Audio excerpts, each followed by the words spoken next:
안녕하세요. 양한석 목사입니다. 오늘은 창세기 23장 성경 최초의 부동산 매매라는 재미있는 제목을 가지고 창세기 23장을 함께 살펴보도록 하겠습니다. 창세기 23장의 주된 내용은 이제 아브라함의 아내 사라가 이제 죽음을 당하죠. 그래서 사라의 죽음에 대해서 이제 장례 절차를 밟고 매장할 곳을 또 찾는 과정들, 그 과정에서 이제 성경 내용에서 최초로 땅을 구매하는 내용이 나오는데, 우리가 알고 있는 것과 또 그 안에 담겨져 있는 의미가 어떻게 다른지, 그리고 성경 속 뭐 장례의 절차라든지 그 문화라든지 그런 것들을 조금 다뤄보는 시간을 갖도록 하겠습니다. 그 사라가 묻히는 곳이 막벨라 굴인데요. 막벨라 굴의 위치를 먼저 한번 보도록 하겠습니다. 막벨라라는 곳은 헤브론이라는 곳 자주 나왔죠. 헤브론에서 아브라함이 이제 저 블레셋 지역으로 갔다가 이렇게 다시 돌아오는 과정들을 밟는데, 그 헤브론이라는 지역에서 북쪽으로 약 3km 지역에 막벨라라는 지역이 있고, 막벨라에 있는 굴을 샀기 때문에 이제 막벨라 굴이라고 얘기하죠. 그리고 이 지역은 가나안 족속 중에 이제 헷 족속이 차지하고 있는 지역입니다. 그래서 이 지역을 가지고 이제 공간적인 배경을 이제 23장에서 둘 수가 있고요.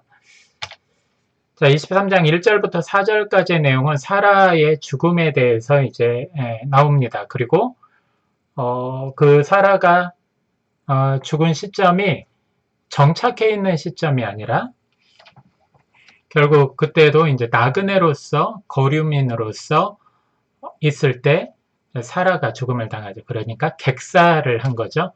그 사라의 죽음 때문에 가장 문제가 되는 것이 묻힐 장소가 문제가 됐어요.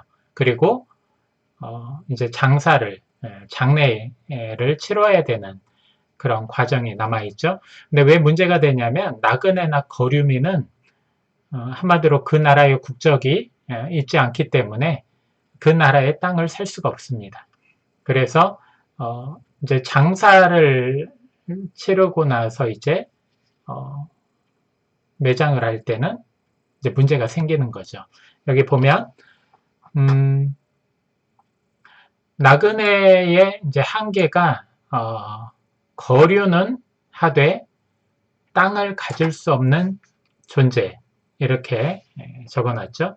그래서 그 지역의 이방인들은 거류는 하고 뭐 머무를 수는 있지만 그 땅을 사가지고 정착하거나 이게 굉장히 힘들었죠. 물론 이제 살 수는 있었겠지만 터세라는 것도 있고 또 전통이라는 것도 있고, 또 성경 뒤에 보면은 이제 히브리인들, 이스라엘 사람들은 하나님이 땅의 주인이라고 생각했기 때문에 12지파에게 나눠졌던 그 땅들을 그 지파 사람에게 물려주긴 하지만 다른 지파나 외부인에게 팔지는 않는 거죠. 팔레스타인 지역이 좀 그런 문화가 있었던 것 같습니다. 그리고 이제 장례 예식에 대한 부분을 조금 언급하려고 해요. 보통은 이제 우리 기독교적인 장례가 있고 또 우리 한국에서는 유교적 장례를 좀 치르죠.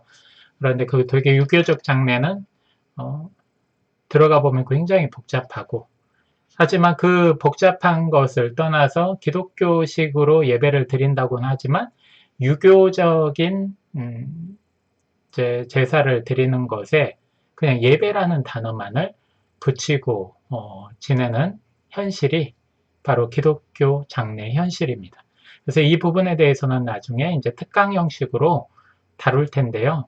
아무튼 이 예배 절차에서 우리는 그런 말을 합니다. 뭐 울지 마라, 기쁨으로 해야 된다. 그리고 하나님 나라에 들어가는데 이 장례는 축제다. 이런 식으로 이제 슬픔을 억누르는 그런 상황들이 있죠. 하지만 2절에 보면 뒷부분에 아브라함이 들어가서 사라를 위하여 슬퍼하며 애통하다가 이런 구절이 있어요. 그리고 다른 성경 본문에도 이제 애통하고 슬퍼하고 그런 내용들이 굉장히 많이 나옵니다. 그래서 성경적으로는 이것을 이제 절제시키거나 금지시키는 것들이 나오지를 않죠. 이별에 대한 어떤 아픔, 그런 자연적인 감정들에 대해서는 이렇게 자연스럽게 쏟아내는 게 옳다는 것이죠. 그래서 기독교적으로 장례를 치르더라도 그 감정에 대한 부분들에 대해서 절제시키거나 금지시키는 것은 좀 지양을 하고 위로해주고 격려해주고 또 그곳에 있는 유가족들에게 또 하나님 나라에 대한 소망을 심어줄 수 있는 계기로 만들어야 될 것입니다. 자, 1절부터 4절에 이제 또 우리가 봐야 될 게 아브라함이 두 가지를 요청을 해요. 4절에 한번 보면은 나는 당신들 중에 나그네요 거류하는 자이니 당신들 중에서 내게 매장할 소유주를 주어 내가 나의 죽은 자를 내 앞에서 내어다가 장사하게 하시오. 이렇게 말씀하고 있죠. 지금 장사하게 해달라고 먼저 요청을 합니다. 보면은 아브라함이 이제 죽은 자를 장사하게 해주시오. 아내를 장사하게 해달라는 거죠. 또 매장할 땅을 파시오. 여기서는 이제 파시오라는 것이 아니라 이제 내게 주어서 그 말은 이제 내가 필요하니까 나한테 파시오라는 의미가 담겨져 있겠죠. 아브라함은 이렇게 두 가지를 요청합니다. 장례를 치를 수 있도록 거류민이지만 배려를 해달라. 어떤 곳에서는 이렇게 텃세가 심해서 죽은 자에 대해서는 부정하게 생각하고 외부인이 장례 치르는 거에 대해서는 이제 부정탄다고 생각을 하기 때문에 쫓아내든지 그 장례를 치를 수 없게 합니다. 그런 의미 때문에 이유 때문에 아브라함은 정중하게 해촉속에게 가서 먼저 장사를 하게 해달라. 장례를 치르게 해달라. 그리고 두 번째로 이제 아내를 묻을 수 있는 이제 땅, 매장할 땅을 우리에게 주시오라고 이제 언급을 하는 것입니다. 그리고 5절부터 이제 6절 내용을 보면은 이제 매장은 허락하지만 매매는 거부한다라는 내용이 나와요. 거기 해쪽 속의 답변이라고 적어놨는데요. 6절을 한번 읽어보면 내 주여 들으소서 당신은 우리 가운데 있는 하나님이 세우신 지도자이시니 우리 묘실 중에서 좋은 것을 택하여 당신의 죽은 자를 장사하소서. 우리 중에서 자기 묘실에 당신의 죽은 자 장사함을 금할 자가 없으리이다. 그러니까 한마디로 지금 굉장히 호의적으로 얘기를 하죠. 당신은 하나님의 사람이고 고귀한 자입니다. 그러니 당신이 하고 싶은 대로 장례를 치르십시오. 그걸 금할 사람이 없습니다. 그래서 이건 굉장히 희소식이죠. 그럼 문제는 뭐냐면 그냥 장례를 치를 수는 있죠. 중요한 것은 두 번째 것, 매장할 땅을 주십시오 했는데 언급이 없어요. 그냥 당신 하고 싶은 대로 장사 하십시오. 장사를 지내십시오. 그러고 끝나요. 침묵이라는 것은 한마디로 매장은 허락하지만 여기 나와 있는 것처럼 매장은 허락하지만 매매는 거부한다는 뜻을 밝힌 것이죠. 결국 아브라함은 어떻게 하겠어요? 이제 지금 그 사라의 시체를 가지고 갈대아 우르로 갈 수도 없고 거기를 가기 위해서는 엄청난 시간이 필요한데 다 부패하고 굉장히 마음 아프겠죠. 그럼에도 불구하고 아브라함은 이제 포기하지 않고 해족속에게 계속 이제 강구를 하죠. 그 내용이 이제 7절과 8절에 나와 있는 내용이고 그 7절, 8절을 넘어서서 이제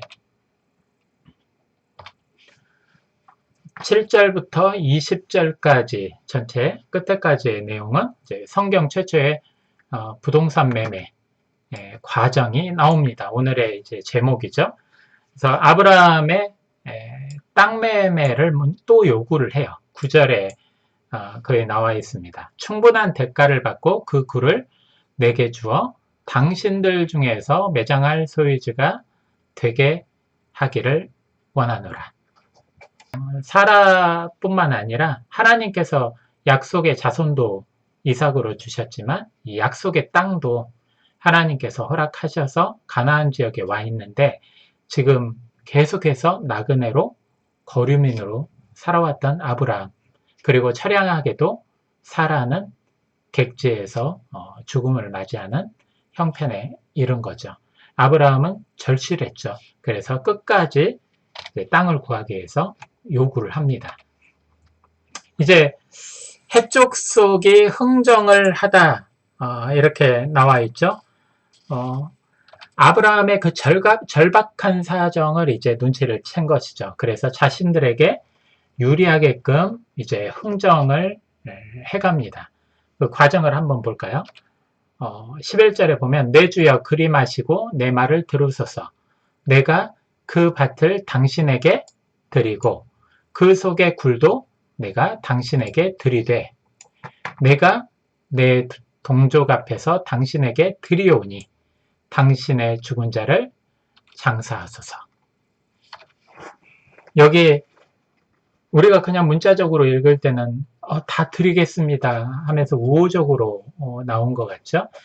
그렇지만 그 문자 그대로 액면 그대로 보시면 뭐 이 뒤에까지 읽을 때는 문제는 없어요. 그냥 그렇게 해서 뭐 이렇게 장사 지내고 묻었고 또 묘시를 얻을 수 있었다 라고 끝날 수 있어요. 하지만 이제 그때의 문화나 그때의 어떤 관습이나 그때의 상황들을 정확히 알면 이제 성경에서 더 재미를 얻을 수 있겠죠. 지금 상인들에게 있어서 고귀한 자, 즉 아브라함 같은 사람에게 판다라는 말은 금기시되어 있고 로마 영화 있죠. 로마 영화에서도 귀한 사람이 있고 상인이 귀한 사람 앞에서 내가 팔겠습니다. 이 말은 안 하죠. 사겠다는 의사를 하면 제가 바치겠습니다. 드리겠습니다. 이런 식으로 표현을 하는 거죠. 그래서 팔다라는 것은 이제 뭐 상스러운 표현이 될 수 있기 때문에 그 고귀한 사람에게는 결례가 될 수 있다는 거예요. 그래서 여기 표현을 보면은 내가 그 밭을 당신에게 드리고 굴도 당신에게 드리되 내 동족 앞에서 당신에게 드리오니 이런 표현을 한 거죠. 그런데 뒤에 보니까 준 것 같은데 왜 그럴까? 아브라함은 준 것에 대해서 그냥 대충 약식이라도 값을 치르는 장면이 나오죠. 이만큼 드리고 산 것 같이 보여요. 우리 정서가 그러죠. 여러분들 성경을 해석할 때는 지금 여기서 해석하는 게 아니라 그때 거기서 해석을 하는 거예요. 예전에 알려드렸죠. 그래서 지금의 사고나 지금의 어떤 습관, 방식으로 성경을 해석하면 안 되죠. 그래서 이것을 보면은 당시에 판매할 때, 그 다음에 당시에 어떤 매매를 할 때 그 용어들이나 습관들이 나오고 그것을 관찰할 수 있는 것이죠. 그리고 뒤에서 이제 그 부분에 대해서 정확하게 증명할 수 있는 장면들이 나옵니다. 자, 15절에 보면 해쪽 속이 가격을 제시하다 이렇게 나와 있죠. 이걸 보기 전에 되게 재밌는 장면이 그 뒤에 다시 한번 가볼까요? 지금 아브라함이 원하는 것은 굴이에요. 굴. 매장할 굴. 여기 표시되어 있죠? 그런데 이 사람이 내가 그 밭을 당신에게 드리고, 그러니까 내가 그 밭도 당신에게 팔고 그 굴도 당신에게 팔겠습니다. 이 말이죠. 지금 아브라함의 간절함을 눈치챈 거죠. 그래서 이번에 굴만 파는 게 아니라 굴 땅과 접해 있는 그 밭까지도 함께 처분하려고 하는 내용이죠. 되게 재미있는 내용이에요. 그리고 이제 가격을 제시하는데, 내 주여 내 말을 들으소서. 땅값은 은 400세겔이나 그것이 나와 당신 사이에 무슨 문제가 되리이까? 당신의 죽은 자를 장사하소서. 이렇게 말을 합니다. 자, 땅값은 400세겔이니까 은으로 400세겔. 그러니까 당신과 나 사이에 문제가 안 됩니다. 이거면 깨끗합니다. 다시 말해서 굴과 그 굴을 포함하고 있는 그 작은 밭, 이 밭을 포함한 가격이 은 400세겔이라는 거예요. 자, 그렇다면 은 400세겔의 가치가 어느 정도일까? 이거를 이제 보려면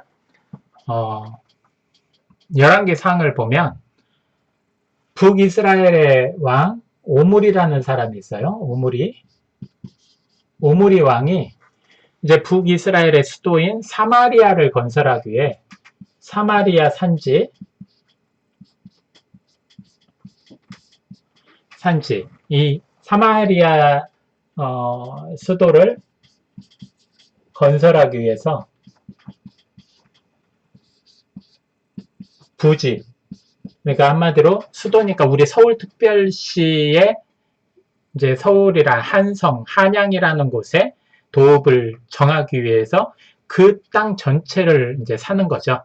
그 사기 위해서 들인 돈이 은 2달란트예요. 이거는 이제 은으로 6,000세겔이죠. 여러분들 세겔 아시죠? 세겔은 1세겔이 2데나리온이죠. 이 데나리온은 하루 품삯이죠. 그러니까 지금 뭐 하루 품삯 10만원으로 해서 이 데나리온이면 20만원. 그러면 20만원 곱하기 6천 뭐 이렇게 계산하는 분도 있죠. 그러니까 이게 얼마나 큰 돈인지. 그런데 그때의 경제적 가치와 지금의 가치가 다르기 때문에 이렇게 표현하는 것은 좀 무리수고, 지금 여기서 표현하고자 하는 것은 은 400세겔의 가치를 이제 알고자 하는 거죠. 그래서 은 400세겔이 어느 정도인지 우리는 잘 모르니까 성경 11개 상에서 보면 오므리 왕이 사마리아 지역에 수도를 만들기 위해서 부지를 샀는데 이 부지의 가격이 은 2달란트, 6,000세겔. 그러니까 6,000세겔로 하나의 수도를 만들기 위한 땅을 다 산 거예요. 그런데 거기에 비해서 은 400세겔은 얼마나 큰 돈일까? 그러니까 굴이 접해 있는 작은 밭을 사는데 이 정도 돈은 바가지 중에 엄청난 바가지라는 거죠. 그런데 아브라함은 돈을 지급합니다. 16절에 보면은 아브라함이 에브론의 말을 따라 에브론이 해족속이 듣는 데서 말한 대로 상인이 통용하는 은 400세겔을 달아 에브론에게 주었더니. 참 희한하죠?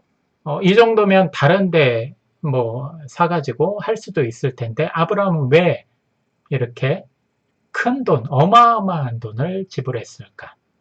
그리고 보통 성경학자들이나 이제 대부분의 학자들은 이렇게 해석을 많이 하죠. 하나님께서 약속의 자손으로 이제 마중물로 이삭을 줬죠. 이제 시작점에 와 있고, 그리고 이제 약속의 땅이 남아 있는데 약속의 땅은 지금 한 평도 없죠. 근데 지금 이 사라의 죽음을 통해서 묘실을 사고 밭을 살 기회가 생긴 거예요. 이 생겼을 때 아브라함은 하나님의 언약, 그리고 미래에 대한 언약을 꿈꾸면서 이 어마어마한 돈을 투자했다. 그리고 우리가 볼 때는 손해를 본 거죠. 손해를 봤다. 하나님을 위해, 하나님의 약속을 위해 손해를 봤다. 이렇게 해석하는 분들도 있습니다. 여러분들도 저도 하나님을 위해서 기꺼이 손해볼 수 있는 그런 준비가 되어 있는지, 믿음이 준비되어 있는지 한번 점검을 해봐야 되겠죠. 그래서 오늘 묵상하기는 나는 하나님을 위해 기꺼이 손해볼 수 있는가? 그러니까 우리는 자신의 것을 지키기 위해서 많이 노력하죠. 그러나 신앙을 지키고 하나님의 말씀을 지키고 예수 그리스도를 지키기 위해서 내 것을 손해보려고는 하지 않습니다. 그런 우리의 신앙의 위치에서 나는 정말 하나님을 위해서 예수님을 위해서 기꺼이 손해볼 수 있는가? 이 부분에 대해서 묵상해보고 우리의 심령을 다시금 다잡고 주님 앞에 나아가길 원합니다. 다음 시간에는 창세기 24장 이제 이삭의 부인을 이제 찾는 과정이 나오죠. 그래서 제목을 며느리를 찾습니다. 라는 제목을 적어놨어요. 다음 시간에 창세기 24장으로 함께 만나 뵙겠습니다.